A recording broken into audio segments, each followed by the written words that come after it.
சபரிமலையில் எனக்கு ஒரு க்யூட்டான விஷயம் நடந்துச்சுங்க. அதை உங்ககிட்ட நான் வந்து ஷேர் பண்ணலான்னு வந்தேன். என்னன்னா, நாங்கள் பார்த்தீங்கன்னா வேனில் போயிட்டுருக்கோம், மலை ஏறிட்டு இருக்கோம்.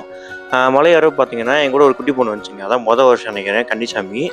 ஓகே கூட வந்துட்டு இருந்துச்சு. ஆனால் ஸ்டார்டிங்லேயே ரொம்ப கஷ்டப்படுச்சு. ஏன்னா வந்து மொதல் வருஷம் மலை ஏற கஷ்டம். அம்மாட்ட போகணுன்னு சொல்லிட்டு ரொம்ப வந்து சோகமாக இருந்துச்சு.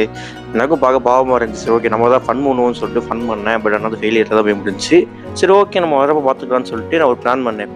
அந்த பாப்பாட்ட என்ன சொன்னேன்னா, சரி ஓகே பம்பாவுக்கு வந்து யார் ஃபஸ்ட்டு போகிறாங்களோ அவங்க தான் வின்னர் அப்படின்னு சொன்னேன். அந்த பாப்பா வந்து ஓகே கோடோட அக்செப்ட் பண்ணிக்கிச்சு.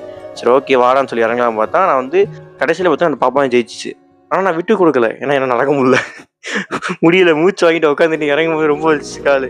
அந்த பாப்பா ஜெயிச்சதுக்கப்புறம் கீழே வந்தோன்னா ஸ்மைல் பண்ணிச்சு பார்த்தீங்களா, அதுதாங்க சூப்பருங்க. அதான் மற்றவங்க சந்தோஷப்படுத்துகிற ஒரு விஷயம் பார்த்தீங்கன்னா அவ்வளோ அழகாக இருக்கும் அது. அதுக்கப்புறம் வீட்டுக்கு போகிற வரைக்கும் பார்த்தீங்கன்னா என் அண்ணன் கூட தான் வருவேன்னு சொல்லிட்டு ஒத்த கால் இருந்துச்சு. அது பார்க்கும்போது ரொம்ப சந்தோஷமாக இருந்துச்சு.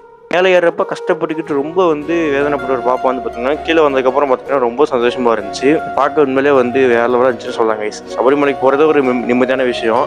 ஆனால் இந்த மாதிரி விஷயங்கள் பார்க்கும்போது இன்னும் நிம்மதியாக இருந்துச்சு. என் மனசு உண்மையிலே வந்து லைட் ஆச்சுன்னே சொல்லலாம். சரி ஓகேன்னு சொல்லிட்டு அப்படியே என்னால் முடிஞ்ச கூலியை நிப்பாட்டினாங்க, ஏதாவது வாங்கி கொடுத்துட்டேன். அப்படியே ஸ்மைலை பார்க்கணுமே, சூப்பராக இருந்துச்சு அது. அந்த ஒரு எக்ஸ்பீரியன்ஸ் வாழ்நாள் மறக்கவே முடியாது.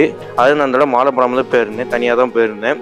அதை நினச்சி பார்க்கும்போது சூப்பராக இருந்துச்சு. இந்த மாதிரி நீங்களும் உங்களுக்கு பிடிச்சவங்க யாராக இருந்தாலும் சரி சந்தோஷப்படுத்தி பாருங்கள். அதோட சந்தோஷம் பார்த்தீங்கன்னா அவ்வளோ சூப்பராக இருக்கும். அது என்னால் அந்த மெமரிஸை மறக்கவே முடியாது.